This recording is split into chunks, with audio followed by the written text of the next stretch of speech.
কোনো একটা সকালে আমি যদি দেখি আমি ২৫ ব্যাচের শিক্ষার্থী এবং আমার সম্পূর্ণ সিলেবাস বাকি, তাহলে আমি কি করব?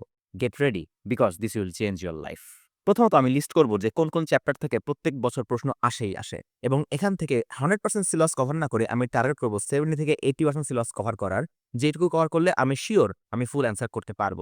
হ্যাঁ, এখানে প্রশ্ন আসতে পারে ভাই এমসিকিউ তো সবটুকু থেকেই হবে। Ignore it. কারণ এখন আমার যে অবস্থা, এখন আমি ১০০ পাইতে আসি নাই। আমি একটা ভালো রেজাল্ট করতে আসছি। যখন আমি লিস্ট বানায় ফেললাম যে ঠিক আছে এই 80% সিলেবাস কভার করলে আমি অবশ্যই সিকিউতে সবগুলো অ্যান্সার করতে পারবো এবং এমসিকিউ মেজরিটি অ্যান্সার হয়ে যাবে, তখন আমি এটার প্রিপারেশন শুরু করব। এরপর আসছে স্টেপ 2, যখন আমি এটার ভিডিও লেকচার দেখা শুরু করছি। এখন এই সময় মাথায় রাখতে হবে আমার হাতে অফুরন্ত সময় নাই। আমি অর্গানিকের চাইলে এখন ৭০-৮০ টা ক্লাস করতে পারবো না। আমার একটা কম্প্যাক্ট প্রিপারেশন দরকার।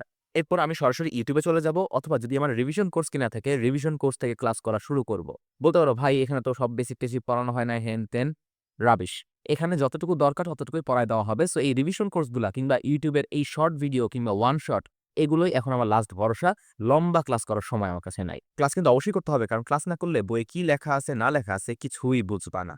সো ধরো আমার একটা রিভিশন কোর্স আছে, সেই রিভিশন কোর্স দেখে আমি ক্লাস করা শুরু করতেছি। কিংবা আমার কোনো কোর্স নাই, আমি গরিব। কি করব? ইউটিউবে চলে যাব। যেকোনো একটা ওয়ান শট তোমার পছন্দের টিচারের শুরু করো। সেই ওয়ান শট দেখে ক্লাস করা শুরু করো। অথবা তুমি চাইলে যেসব একাডেমিক ক্লাসের ডিউরেশন কম, বিভিন্ন লেকচার আছে যেগুলোর ডিউরেশন অনেক কম, এই সকল দেখেও তুমি প্রিপারেশন শুরু করতে পারো। আমার টার্গেট যত দ্রুত সম্ভব ভিডিও লেকচার দেখে একটা আইডিয়া ক্লিয়ার করে ফেলা। বোর্ড এক্সামে যেগুলো প্রশ্ন আসে সেগুলোর কনসেপ্ট মোটামুটি ক্লিয়ার করা। মনে রাখবা মোটামুটি ক্লিয়ার করা। আমি বস হইতে আসি নাই। আমি জাস্ট অ্যান্সারটা করতে পারলেই আমার হইছে। এভাবে যখন আমি একটা চ্যাপ্টার শেষ করব, এরপর আমি সরাসরি বের করে ফেলব টেস্ট পেপার। মূল বই বাদ, সময় নাই। সরাসরি বের করব টেস্ট পেপার এবং এই টেস্ট পেপার থেকে আমার টার্গেট হবে অন্তত ৪ থেকে ৫ বছরে বোর্ড কোয়েশ্চেনে যা ছিল সেইগুলো অ্যান্সার করার চেষ্টা করা এবং সেগুলোর সলিউশনটা বুঝার চেষ্টা করা। ধরো আমি দেখতেছি কোন একটা পার্টিকুলার টপিক থেকে বারবার প্রশ্ন আসতেছে বিগত বছরের বোর্ডগুলাতে এবং এই প্রশ্নে আমি একটু স্ট্রাগল করতেছি, বুঝতেছি না।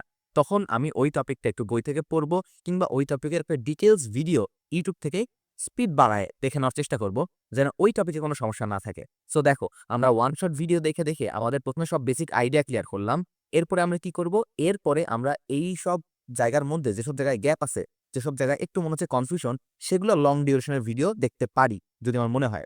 তাহলে আমার সম্পূর্ণ লং ডিউরেশন এর ভিডিও দেখলে হলো না। আমার কয়েকটা ভিডিও দেখতে হচ্ছে এবং মেজরিটি অংশ আমি ওয়ান শট কিংবা শর্ট ভিডিও থেকে ক্লিয়ার করে ফেলতেছি। এই ভিডিও দেখার পর এবং টেস্ট পেপার সলভ করার পর আমার হাতে একটু সময় রাখতে হবে প্র্যাকটিস করার জন্য। ভাই সময় তো নাই। আরে বেটা তোর এখন জীবন মরণ অবস্থা। এখন আমার প্রচুর পরিমাণে পড়তে হবে। সো এখন আমি কি করব? এখন আমি একটা যেকোনো এই টেস্ট পেপার হতে পারে কিংবা মূল বই হতে পারে। এখান থেকে যতটুকু পারা যায় ১ টা, ২ টা, ৩ টা, ৪ টা, ১০ টা, ২০ টা যতটুকু সময় আছে সেই হিসেবে একটু হলেও প্র্যাকটিস করার চেষ্টা করব।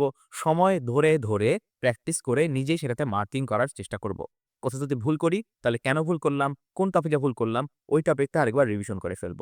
এইভাবে অল্প সময়ের মধ্যে আমি 80% সিলেবাস কভার করে ফেলতে পারব। যেই 80% সিলেবাস আমার সিকিউ তো কভার করবেই, তার সাথে এমসিকিউ তেও মেজরিটি কভার করবে এবং একইভাবে বোর্ড কোয়েশ্চেন এ যদি একটু পরিশ্রম করতে পারি, আমি অবশ্যই ভালো কিছু করতে পারব একদম জিরো অবস্থা থেকেও। সো ২৫ ব্যাচ চিন্তার কিছু নাই। যদি একদম জিরো নলেজ হয়, আমি যেভাবে প্রিপারেশন নেওয়ার কথা বললাম, এভাবে প্রিপারেশন নিতে পারো, ইনশাআল্লাহ অবশ্যই ভালো হবে। ঠিক আছে? সো বেস্ট অফ লাক এবং সবাইকে দেখায় দাও, you are not a loser, you are a warrior.